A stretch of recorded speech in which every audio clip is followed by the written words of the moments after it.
तो hello everyone. इस video में सोलर पंप सेक्टर में मार्केट लीडर शक्ति पंप के बारे में एक डिस्कशन करेंगे।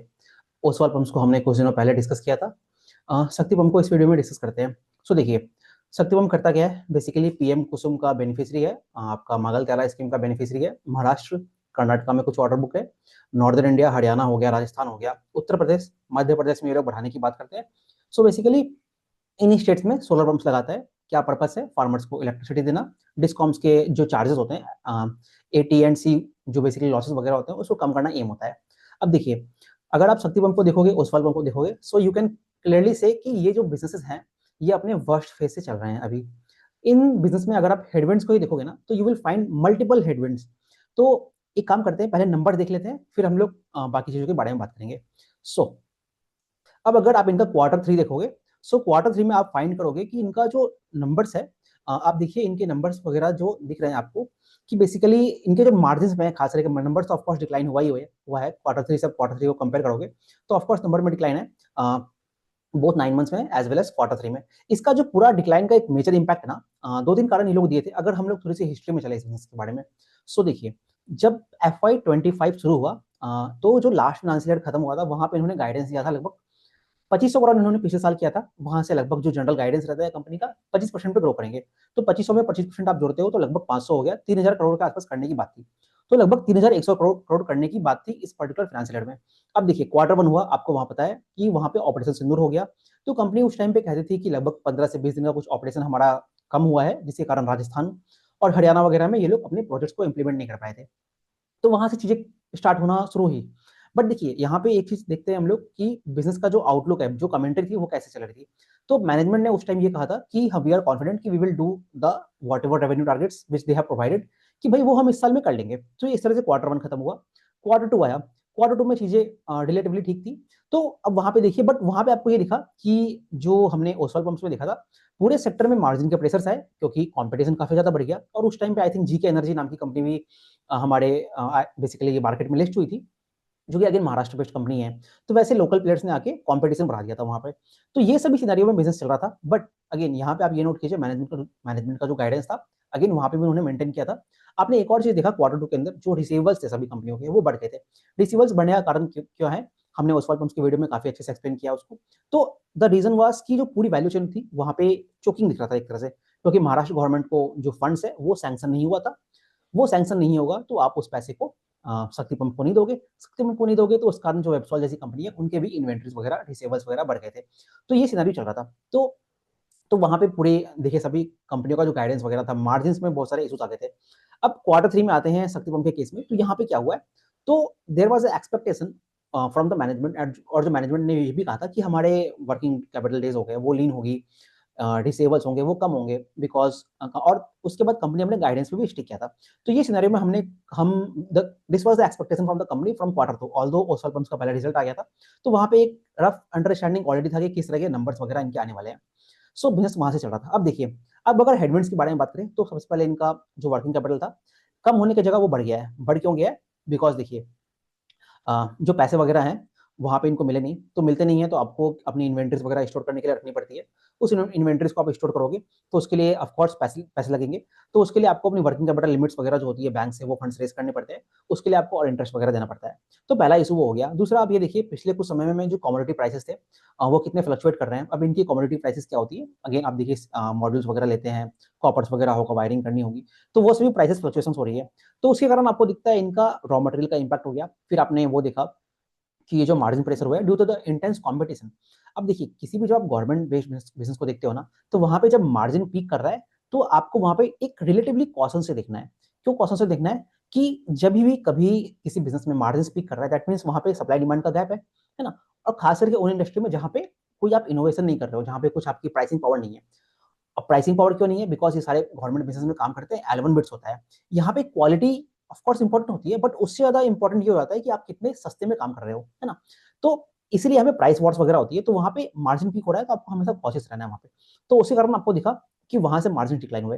फिर और कुछ कारण देखोगे ना आप, फिर इनके ऑर्डर बुक की जो ट्रेंड्स थी वहाँ पे कई बार मैनेजमेंट से ये पूछा जाता था पहले कि जो आपके पास ऑर्डर बुक है, क्या आप उससे सफिशिएंट वे में अगले फाइनेंशियल ईयर में अपने रेवेन्यू को ग्रो कर पाओगे, या फिर FY 26 में आप ग्रो करने के लिए कैपेबल हो कि नहीं।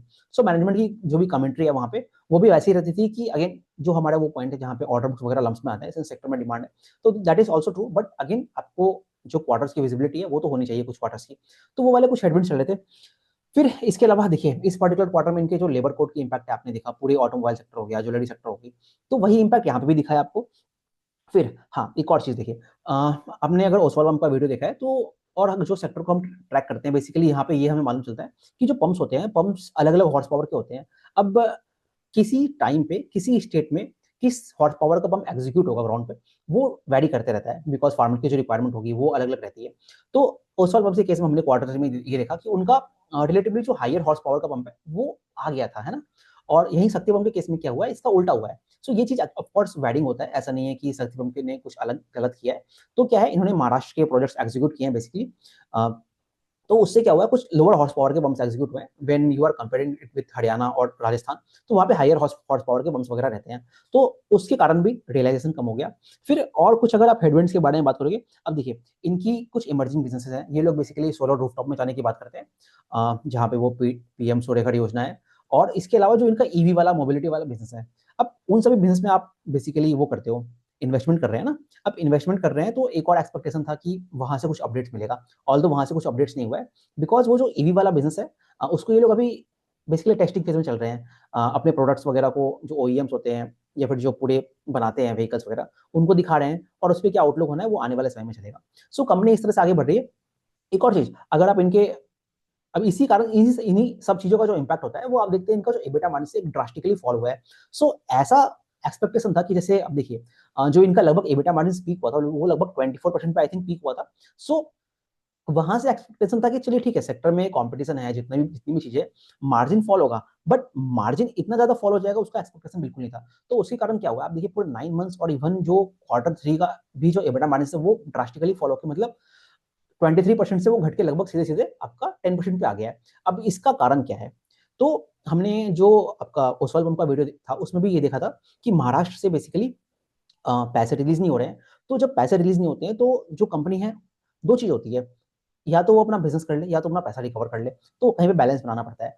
तो शक्ति पंप ने क्या किया, लगभग 200 करोड़ के जो ऑर्डर थे वो इन्होंने एग्जीक्यूट ही नहीं कर रहा है महाराष्ट्र में। तो जब आप एग्जीक्यूट नहीं करोगे तो आपको ऑपरेटिंग लेवरेज नहीं मिलेगा, इकोनॉमी ऑफ स्केल नहीं मिलेगा। तो आपको कहने का मतलब क्या है, जो रेवेन्यू है आपकी वो बढ़ेगी नहीं, तो आपका जो फिक्स कॉस्ट है वो तो उतना ही रह गया। उसके कारण भी इनको ह्यूज हिट लेना पड़ा है अपने वर्किंग कैपिटल में। और उसके साथ क्या हुआ है, बेसिकली इनके जो EBITDA मार्जिन से वो कम हुआ है। अब देखिए, अब एक तो इनका डीलेवरेजिंग हो गया आपके बेसिकली EBITDA लेवल्स पे, दूसरी डीलेवरेजिंग हुई है इनकी आपकी पैट लेवल्स पे। ये क्यों हुआ है, तो जैसे कि हमने बोला कि आपको अपने वर्किंग कैपिटल को तो फंड करना पड़ेगा ना, तो उसके कारण इनको डेब्ट वगैरह जो है वो भी लेने पड़ते हैं। तो उसके कारण जो इनका फाइनेंस कॉस्ट है वो भी आप देख सकते हैं कि लगभग काफी एक ऑफ कोर्स 50-60% के आसपास इनका उससे ज्यादा ही लगभग फाइनेंस कॉस्ट बढ़ा है। तो आपको EBITDA लेवल्स पे भी डीलेवरेजिंग दिखती है और खास करके पैट लेवल्स पे दिखती है।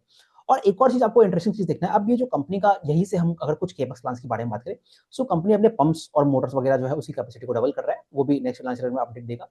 फिर इसके अलावा देखिए बेसिकली ये लोग अपने मॉड्यूल्स प्लांट लगाने की बात करते हैं। अब अगर मैं मॉड्यूल प्लांट के बारे में बताऊं तो मैं आपको बताता हूं इनका मॉड्यूल प्लांट कब आने वाला है। मॉड्यूल प्लांट जो अपकमिंग ईयर है 550 मेगावाट का इनका मॉड्यूल प्लांट आ रहा है।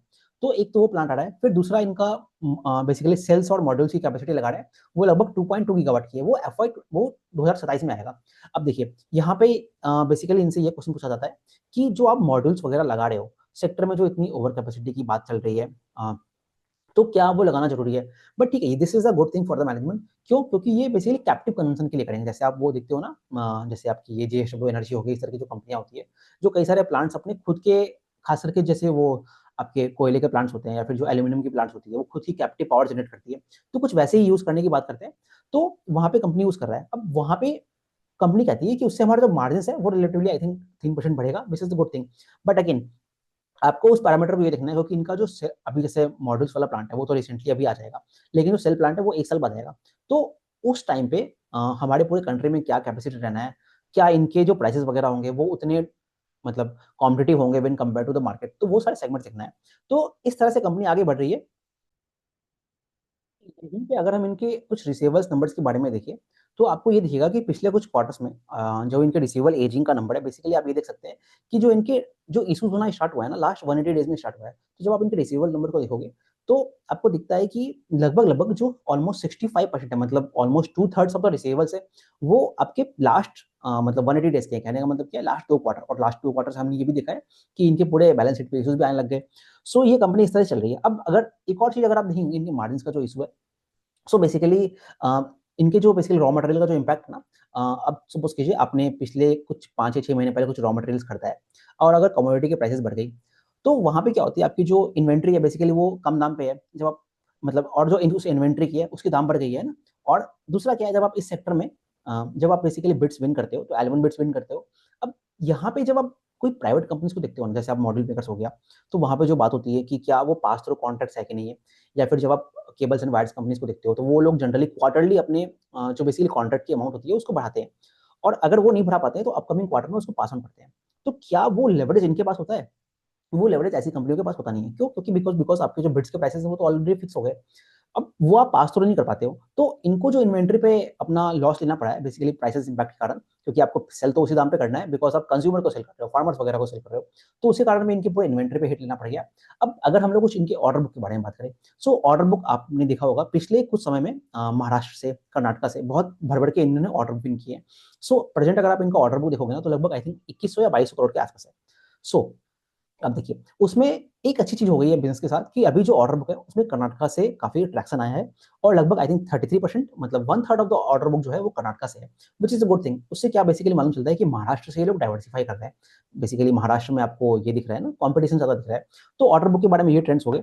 और एक सिर्फ यही ये तो पॉजिटिव चीज होगी। अब अगर नेगेटिव चीज देखोगे ना, तो ऑर्डर बुक के बारे में, सो एक इनका यूपी का ऑर्डर था, लगभग 400 या 500 करोड़ का था। अब वो ऑर्डर कैंसिल हो गया है। सो अब देखिए, यहाँ पे जब ऑर्डर कैंसिल हो रहा है तो आप कुछ कर नहीं सकते हो, और उसके बदले में एक जो ऑर्डर इनको नया मिला है उत्तर प्रदेश से, वो लगभग 50 करोड़ का मिला है। तो कहने का मतलब क्या है? कहने का मतलब ये है कि जब इनका जो net order book by the end of quarter 3 आप देखोगे, और जो ऑर्डर बुक है by the end of quarter 3 देखोगे, उसमें से कुछ ऑर्डर्स इन्होंने एग्जीक्यूट कर दिया होगा, तो उनके नंबर्स मैच नहीं होते हैं। वो क्यों नहीं मैच होते हैं? बिकॉज यूपी का जो ऑर्डर है वो एग्जीक्यूट नहीं हुआ है। एक और चीज है, पीएम कुसुम में कंपोनेंट सी होता है। कंपोनेंट सी क्या होता है? आपकी जो ग्रिड से है बेसिकली, वहां से इलेक्ट्रिसिटी कनेक्ट, वायर्स वगैरह को कनेक्ट करोगे, और जो पंप की इलेक्ट्रिसिटी है उसको आप सोलर आवर्स में, जब बिजली ज्यादा बनती है बेसिकली क्योंकि सन रहता है, उसको आप ग्रिड में डाइवर्ट कर दोगे। अब वो कंपोनेंट सी के बारे में अजमेर में प्रोजेक्ट चल रहा था, तो कंपनी काफी सारे क्वार्टर से पहले कहती थी कि वो प्रोजेक्ट थोड़ा स्लो चल रहा है और उस पर हम काम कर रहे हैं। अब इस क्वार्टर में क्या किया, उस प्रोजेक्ट को उन्होंने अबैंडन कर दिया, मतलब बेसिकली कैंसिल कर दिया। सो देखा जाए तो ये क्लैरिटी पहले दे देनी चाहिए थी। सो ऑर्डर बुक के बारे में ये चीज है। अब देखिए, कुछ अगर मैं आउटलुक के बारे में बात करूँ इस बिजनेस की, सो अगर हाँ, जैसे कि अगर ओसवाल पंप को देखते हैं, तो वहां पे जो बात है कि हमने बजट में देखा कि सरकार ने पीएम कुसुम के लिए आई थिंक बजट का एलोकेशन बढ़ाया है। सो जब आप बजट का एलोकेशन बढ़ाते हो, तो आप ये तो देख सकते हो गवर्नमेंट बजट का एलोकेशन तभी बढ़ाएगी जब उनको ट्रैक्शन दिख रहा है, या उसको उस स्कीम को आगे और बढ़ाना चाहती है।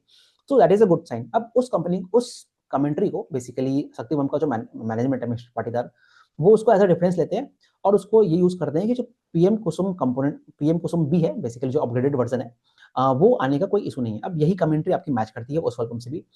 अब देखिए, ये तो हमें भी क्लैरिटी है कि जो पीएम कुसुम है वहाँ पर डिमांड काफ़ी ज़्यादा है। डिमांड ज़्यादा कैसे मालूम चलता है? जैसे देखिए, महाराष्ट्र का केस लेते हैं, तो महाराष्ट्र में अगर आपको जो सोलर पंप्स रिप्लेस करने हैं, वो लगभग 40 lakh solar pumps, basically pumps को रिप्लेस करना है, और अभी टेंडरिंग कितनी कितनी हुई है? कुछ लाख्स में वगैरह वगैरह में हुई है।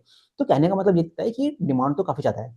और यही तो हमने महाराष्ट्र का केस लिया। अब इंडिया में आपको पता है कि लगभग हमारी 40-50% जो पॉपुलेशन है वो एग्रीकल्चर डिपेंडेंट है।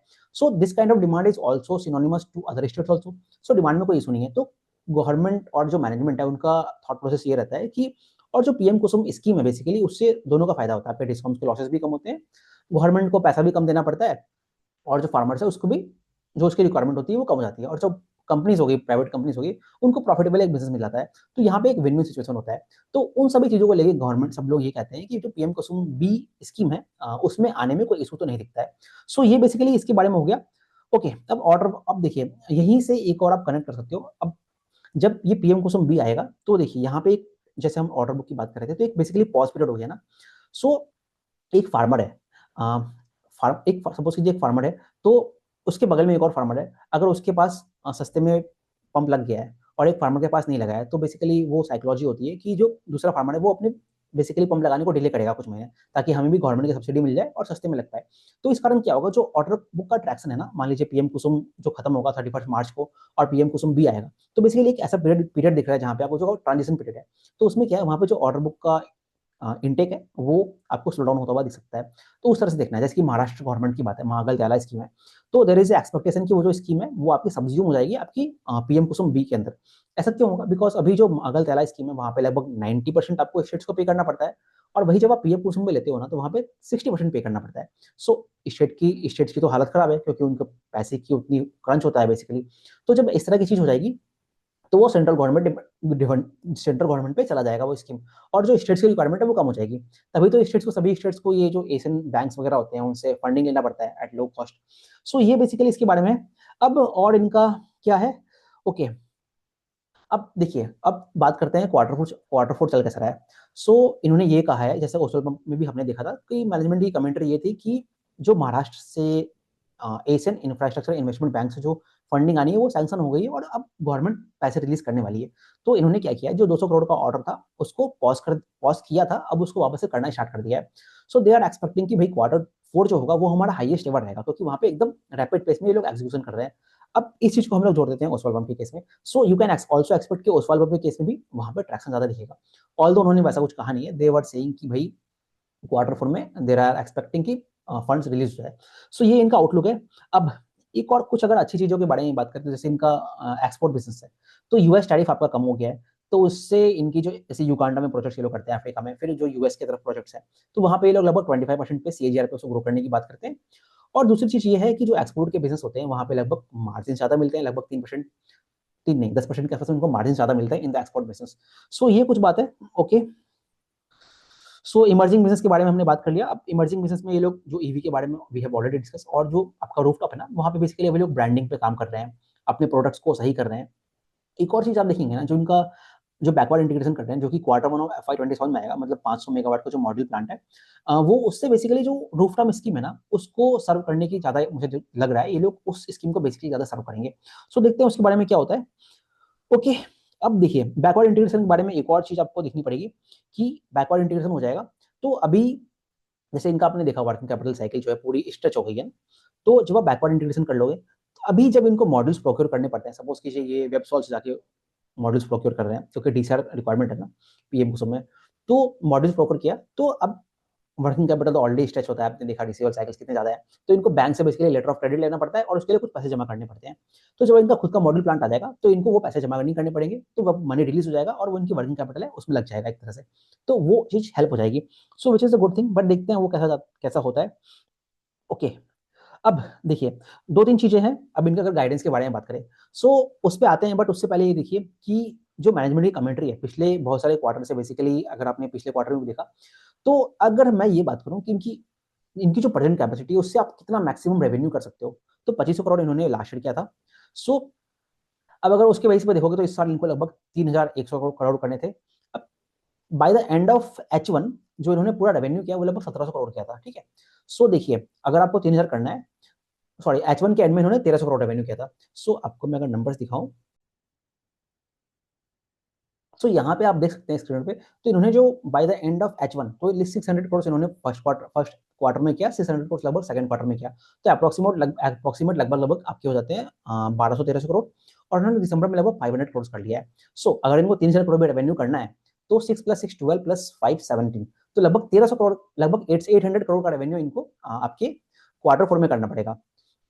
सो जस्ट एक, तो इनको जो पूरा रेवेन्यू करना है क्वार्टर फोर के अंदर वो हमें मिल गया।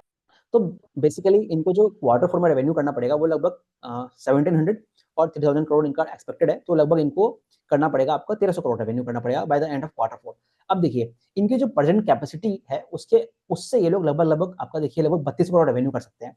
अगर मैं उसको डिवाइड बाई 4 कर दूं और क्वार्टरली ले आऊं तो लगभग आता है 800 करोड़।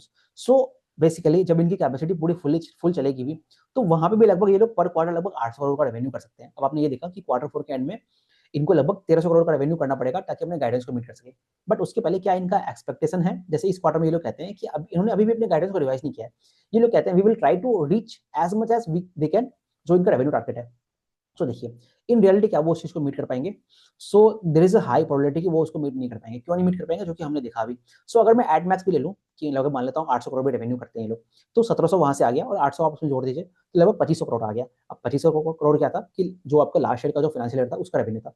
सो अगर ये लोग बहुत बेस्ट क्वार्टर करते हैं, जो ये लोग कहते भी हैं कि हम लोग अपना पूरे अच्छे से एग्जीक्यूट कर रहे हैं और अपने बेस्ट क्वार्टर को डिलीवर करेंगे, तो चलिए उतना ही मान लेते हैं, तो लगभग 800 करोड़ रेवेन्यू कर देंगे एट मैक्स, क्योंकि अभी तक इनका जो हाईएस्ट रेवेन्यू गया है किसी भी क्वार्टर में, तो लगभग वो 600 साढ़े 600 करोड़ गया है। तो देखते हैं उससे कितना बढ़ा पाते हैं। तो उससे भी लगभग फ्लैटिश ग्रोथ आएगा आपका टॉप लाइन पे। अब उसके बाद अगर आप देखेंगे इनके मार्जिन पे, तो मार्जिन ये लोग कहते हैं कि हमारा जो ईयर टू डेट मार्जिन है उसको हम मेंटेन कर रहे हैं। सो ईयर टू डेट मार्जिन कितना है इनका? लगभग 18% है। 18% क्यों है? बिकॉज आपने देखा क्वार्टर 3 जो है वो पूरा ही सप्रेस हो गया है, लगभग 10% के मार्जिन आए हैं। सो अगर आपको अपने ईयर टू डेट की मार्जिन को भी सस्टेन करना है, तो इनका जो क्वार्टर 4 है उस पर लगभग इनको 24 से 25% मार्जिन डिलीवर करना पड़ेगा। अब देखिए इनका जो हाईएस्ट मार्जिन रहा है पिछले ऑल टाइम में, तो लगभग वो इसी के आसपास रहा है। अब अब आप देखिए ये इंडस्ट्री कैसे ट्रांजिशन कर रही है। आपने देखा कंपटीशन कितना ज्यादा है, रॉ मटेरियल के इम्पैक्ट है, भले ही कितना भी ऑपरेटिंग लेवरेज मिल रहा है due to the fixed cost, उसके बाद भी क्या पुराने मार्जिन पे ये लोग पहुंच सकते हैं? बिकॉज बैकवर्ड इंटीग्रेट तो अभी हुए नहीं है और सेक्टर में कंपटीशन है, तो उसके कारण there is a high probability कि वो लोग मार्जिन को वहां तो बीट नहीं कर पाएंगे, तो मार्जिन उससे कम होगा। So you are seeing a scenario, एक ऐसा बिजनेस है अभी प्रेजेंट में जहां पे आपकी टॉप लाइन पे कुछ ग्रोथ नहीं दिख रही है और मार्जिन पे आपको डिक्लाइन दिख रहा है। तो तीसरा चीज क्या है? अभी देखिए इनको जो बेसिकली केपेक्स कर रहे हैं ना, जो इनका मॉडल प्लांट और सेल प्लांट लगना है, उस पर लगभग लगभग 1500 करोड़ का केपेक्स होना है। जैसे हमने इस क्वार्टर में भी देखा डेप्रिसिएशन कॉस्ट बढ़ गए हैं इनके। आने वाले समय में वो डेप्रिसिएशन का कॉस्ट और ज्यादा बढ़ेगा। क्यों? क्योंकि क्वार्टर 1 में वो इनकी प्लांट कमीशन हो जाएगी।